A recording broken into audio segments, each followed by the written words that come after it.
All right, so we're here at Itad Summit 2024 at the Fontainebleau Hotel in Miami, Florida, enjoying the sunshine and having just a great conference so far. It's day two, and I'm here with Maurice Uenuma from Blancco. And Maurice, you and I have the distinction in about an hour of hopping on stage, and you guys are going to talk about data management, and I'm going to keep you inside the lines. That's going to be my role.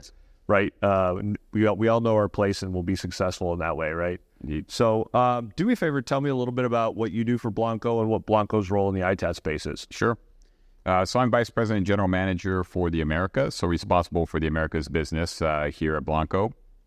Blancco is primarily a software company that delivers device diagnostics and data sanitization solutions to our Itad customers around the world, as well as mobile processors and enterprises, commercial and federal as well.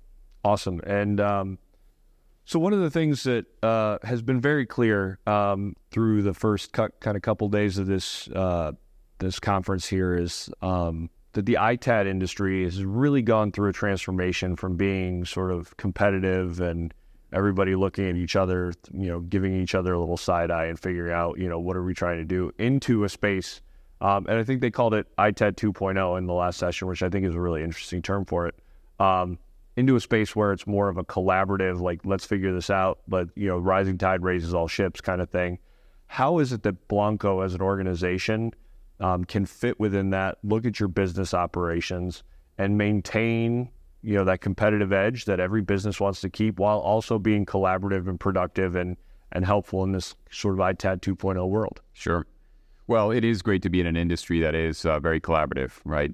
It is, like any market, there's going to be competition. There should be competition, we would argue. But this is a space that I think, at the end of the day, we are all servicing the same end customers, right? These are the organizations that are disposing of their IT assets, and so we are servicing them. And so there's an understanding that there's an end customer that we need to take care of. And at the same time, we are serving higher purposes. We are first and foremost reducing impact to the environment from all of the IT assets that are being consumed, and we're doing so in a manner that is secure in terms of protecting data and privacy and so forth, in a manner that's sustainable in the long run. And so it's great to be in this kind of industry. I think we are going to look to continue to collaborate. Right? We have both customers and partners here, and in many cases, they are both customers and partners. They're on one hand using Blancco software for their internal operations. And we are also partnering to then deliver services or software solutions to ultimately our shared end customers. Awesome.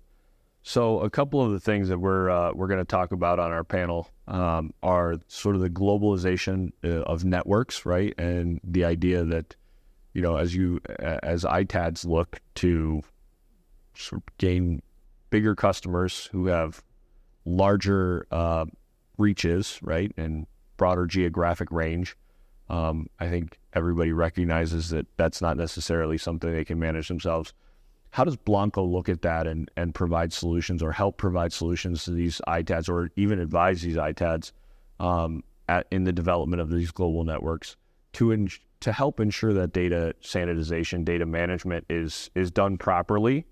And is minimizing risk to the Itads, right? I think that's a big part of what you guys are trying to do.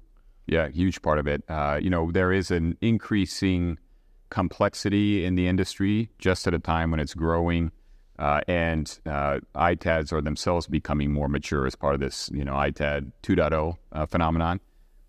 There are increasing complexities related to the types of devices that are being processed, right? And that Itads must handle. Data-bearing devices of increasing variety. The technical sophistication of those devices is increasing. The density of data on storage media is increasing. So there's a technical complexity. There are compliance and regulatory complexities, both on the data security side as well as on the sustainability side. And so that's going to add additional pressure to everyone in the entire ecosystem, from enterprise end customers through the Itads and the downstream. And all of that, to your point, within a globalized world where we have now logistics strains that are very complex, right?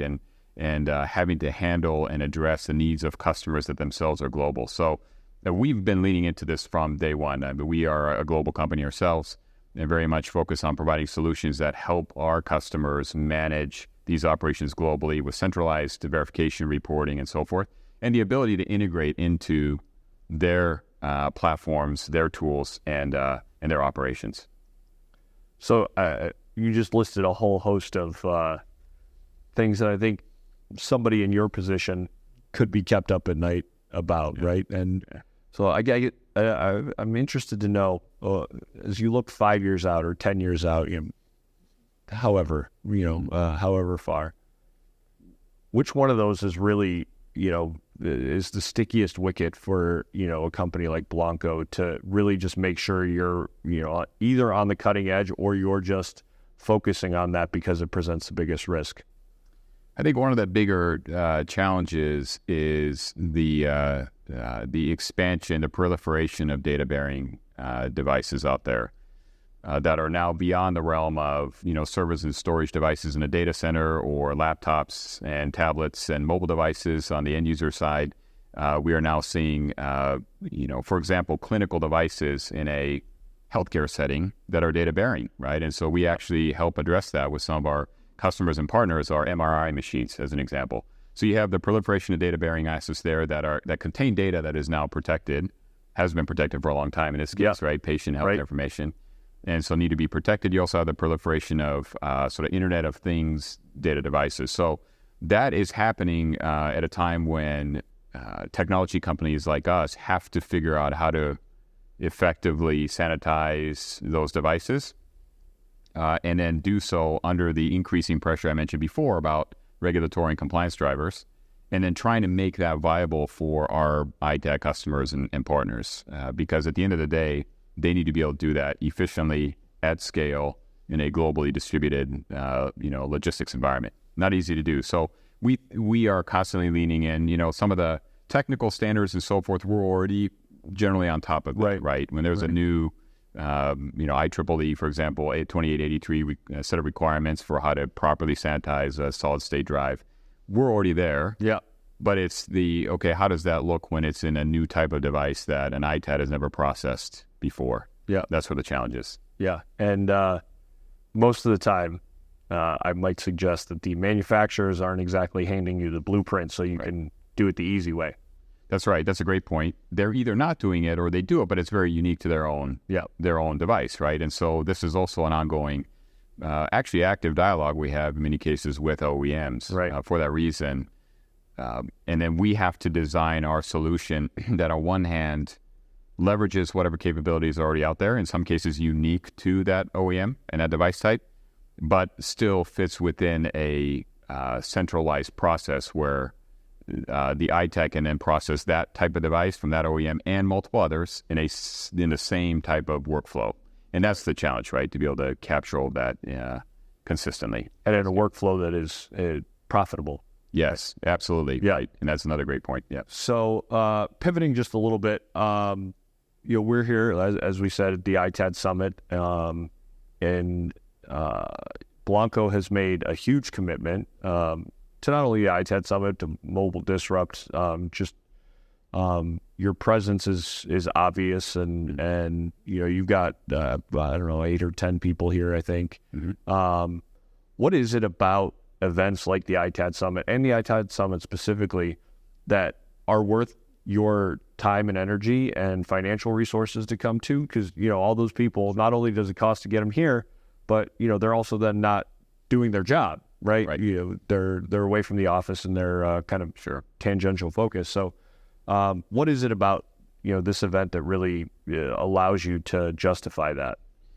These days a lot of work is done virtually and remotely, and we can be very efficient and effective and cost effective in doing it that way. But having said all that, and as much as we are used to that type of business, there is still unique value to spending time in person, interacting in a professional setting, spending time to get to know each other, building relationships and credibility. And so for us, we prize that very much. I would argue that this is our job, right, is to service and care for and be there for and alongside our Itad customers and partners. And so this type of event provides a critical mass of people and knowledge sharing and activity and energy that we find invaluable. And so it's very important for us to be here.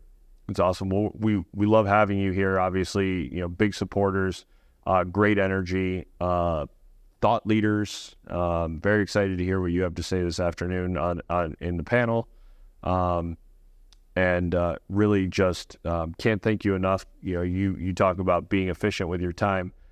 Trying to schedule this, it was a harrowing feat. You've got quite the schedule while you're here, so you're maximizing that. And so I appreciate you taking a couple minutes to sit down with us and have this conversation, and sharing your thoughts and wisdom with anybody that is ready to log in and check it out. Right? So Yeah, certainly. Appreciate it. Certainly happy to. Really appreciate the opportunity. All right, we'll see you in a few minutes. Sounds good. All right, thanks, Maurice.